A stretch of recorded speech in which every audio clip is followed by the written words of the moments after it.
वित्त मंत्री निर्मला सीतारमण ने आज संसद में अंतरिम बजट पेश किया। यह बजट मोदी सरकार के दूसरे कार्यकाल का अंतिम बजट है। वित्त मंत्री ने इस बार छठा बजट पेश किया। वहीं बजट को लेकर कानपुर के मर्चेंट चैम्बर ऑडिटोरियम में मर्चेंट चैम्बर कमेटियों ने बताया कि बजट आज वित्त मंत्री ने जारी किया, जिसमें कुछ खास नहीं रहा। व्यापारी वर्ग के लोगों की माने तो लुभावना बजट रहा। टैक्स सामान रखा है, बजट में कुछ नया नहीं किया है। फाइनल बजट की बात कही गई है, उसी को बाद में स्पष्ट हो सकेगा कि किस वर्ग के लोगों को कितना लाभ बजट से मिलेगा। कमेटी ने यह भी कहा कि इस बजट में केवल ये बताया गया है कि पिछले 10 सालों में क्या क्या काम हुए हैं और आगे 5 वर्षों का एक मैप दिया है कि क्या करेंगे। फिगर से इसलिए नहीं दिए क्योंकि उन्होंने एक तरह से पुराने बजट को ही जारी रखा है। बजट की 3 मुख्य बातें दी गई हैं, जिसमें युवाओं पर, नारी पर, इंफ्रास्ट्रक्चर पर और गरीब व किसानों के ऊपर फोकस करेंगे। इसके साथ ही इकोनॉमी डेबिलिटी, इकोनॉमिक डिसिप्लिन लाएंगे।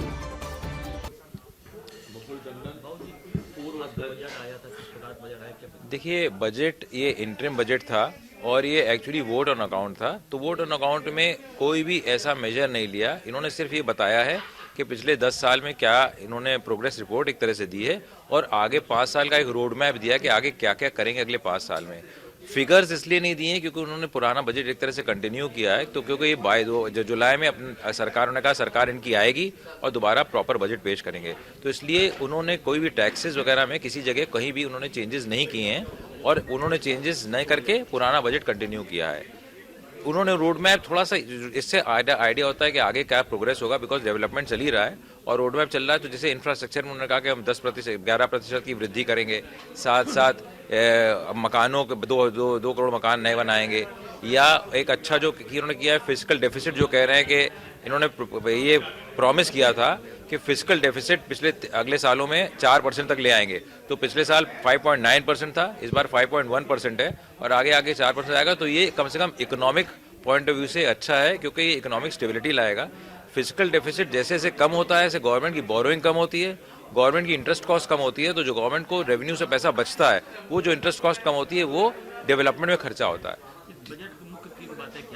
देखिए, बजट की मुख्य 3 बातें तो ये हैं कि एक तो इन्होंने कहा है, जोर दिया है कि युवा पे, नारी पे और इंफ्रास्ट्रक्चर के ऊपर ये करेंगे फोकस। साथ साथ 3 बातें ये है कि और किसान के ऊपर और गरीब और किसान के ऊपर। और जो इन्होंने किया है कि हाँ, इकोनॉमिक स्टेबिलिटी और इकोनॉमिक डिसिप्लिन लाने का जो उन्होंने किया है कि हाँ, इकोनॉमिक स्टेबिलिटी और डिसिप्लिन लाएंगे। और साथ साथ जो ये कर रहे हैं कि हाँ, 1 लाख करोड़ रुपए इन्होंने रखा है जो टेक्नोलॉजिकल डेवलपमेंट के लिए, नए बच्चों के लिए जो इंटरेस्ट फ्री देंगे। तो अभी तो अनाउंस किया है, अगर वो स्कीम आती है और अगर नए युवाओं को, एंटरप्रेन्योर्स को, स्टार्टअप्स को इंटरेस्ट फ्री या टैक्स लोन देंगे 1 लाख करोड़ रुपए का, वो अगर उनके हाथ में आएगा तो हिंदुस्तान की टेक्नोलॉजी को बूस्ट मिल सकता है। एमएसएमई क्षेत्र के लिए या किसी भी उद्योग के लिए बजट में, चूंकि इंटरिम बजट है, कोई ना निगेटिव है ना पॉजिटिव है, लेकिन फिर भी उम्मीद तो नहीं थी, लेकिन हम लोग अपेक्षाएं कर रहे थे, विशेषकर एमएसएमई उद्योग। चूंकि देश का 90% से ज़्यादा उद्योग जो है एमएसएमई को ही से ही आता है और कानपुर उत्तर प्रदेश में देखा जाए, कानपुर की तो रीढ़ की हड्डी है एमएसएमई। और एमएसएमई में एम और एस, माइक्रो और स्मॉल, मीडियम में तो थोड़ा फिर भी बड़े ये मजबूत हो जाते हैं, लेकिन माइक्रो और स्मॉल की सबसे बड़ी समस्या वर्किंग कैपिटल, कार्यशील पूंजी की होती है। तो कुछ योजनाएं सरकार की ऐसी हैं, कुछ स्कीम जिसमें हम उम्मीद कर रहे थे राहत मिलेगी। जैसे सरकारी खरीद में 5% परफॉर्मेंस बैंक गारंटी सप्लाई करने के पहले जमा करने का प्रावधान है। तो ये काफ़ी मतलब considerable amount of working capital इसमें ब्लॉक होता है। और कभी कभी तो ये होता है कि मतलब क्षमता होते हुए भी कार्यशील पूंजी ना होने के कारण उसमें पार्टिसिपेट नहीं कर पाते हैं। और जैसे जेम पोर्टल एक अच्छी स्कीम है, लेकिन 20 लाख से ऊपर के जो ऑर्डर्स होते हैं उसमें भी ऑर्डर इशू होते ही उसमें एक का स्लैब है, उसकी एक फ़ीस जमा करनी पड़ती है और वो भी काफ़ी अच्छी कंसिडरेबल ज़्यादा होती है। तो ये वर्किंग कैपिटल ब्लॉक करती है। तो हम उम्मीद कर रहे थे कि इसमें कुछ राहत मिलेगी, लेकिन इसमें राहत नहीं मिली। उम्मीद करते हैं कि जो संपूर्ण बजट आएगा इसमें कुछ राहत मिलेगी। और दूसरी चीज़, जो लेबर लॉज हैं, लेबर लॉज को रिफाइनमेंट करने की बहुत ज़्यादा ज़रूरत है। अगर लेबर की छूट दे दें, 50 तक की हमारी उम्मीद ये थी, 50 जिसके यहाँ एम्प्लॉय हैं उनको लेबर लॉज से छूट दे दी जाए तो एम्प्लॉयमेंट जनरेशन इससे कम नहीं होगा बल्कि बढ़ेगा। क्योंकि जब लेबर लॉज इम्प्लीमेंट होते हैं किसी इंडस्ट्री के, उसके बहुत सारे कानून इम्प्लीमेंट हो जाते हैं, जिसका सामना छोटी जो एमएसएमई उद्योग नहीं कर पाता है। तो मेरा ये है, तो कोई इसमें विशेष कोई राहत या कोई निगेटिव कोई ऐसी बात नहीं कही गई है। अब इनकी गवर्नमेंट की जरूर कोई लिमिटेशंस रही होंगी, 2000 के चुनाव है, सबको तो संतुष्ट नहीं किया जा सकता। एक प्रकार से इन्होंने अपना अनुदान पास कराया है, जिससे कि जो पूर्ण बजट आएगा उसमें उम्मीद करते हैं कुछ ना कुछ राहत जरूर मिलेगी। और सरकार, जैसे वित्त मंत्री ने इशारा भी किया, एमएसएमई को इतनी इस योग्य बनाना है कि अंतर्राष्ट्रीय प्रतिस्पर्धा का सामना कर सके, तो मंशा तो ठीक ही लगती है, लेकिन उम्मीद करते हैं आगे हम लोग को कुछ इसमें जरूर राहत मिलेगी। हम लोग संघर्ष कर रहे हैं। Sushil Sharma, chairman industry committee, merchant chamber. देखिए, ये जैसा कि हमारे राजीव मेहरोत्रा जी ने बताया कि ये इंटरिम बजट था, वोट ऑन अकाउंट था। इसमें बहुत ज़्यादा आशाएं आम जनता को या इंडस्ट्री को या ट्रेड को नहीं थी कि बहुत ज़्यादा कुछ हम लोगों को बेनिफिट मिलेगा।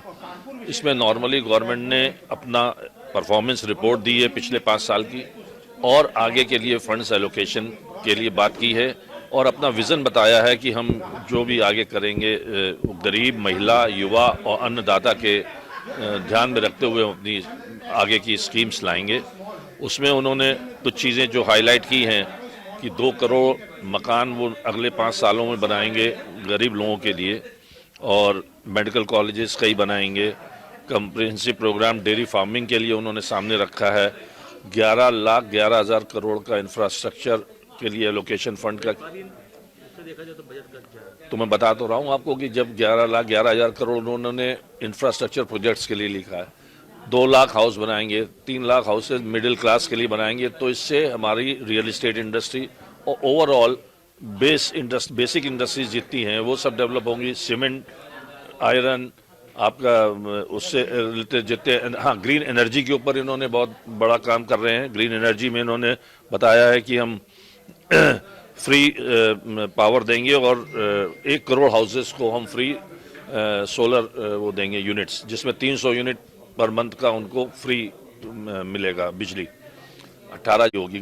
तो ओवरऑल जो ये डेवलपमेंट प्लान्स हैं गवर्नमेंट के, जो विज़न है, उसको मद्देनज़र रखते हुए ग्रोथ सबकी होगी ओवरऑल।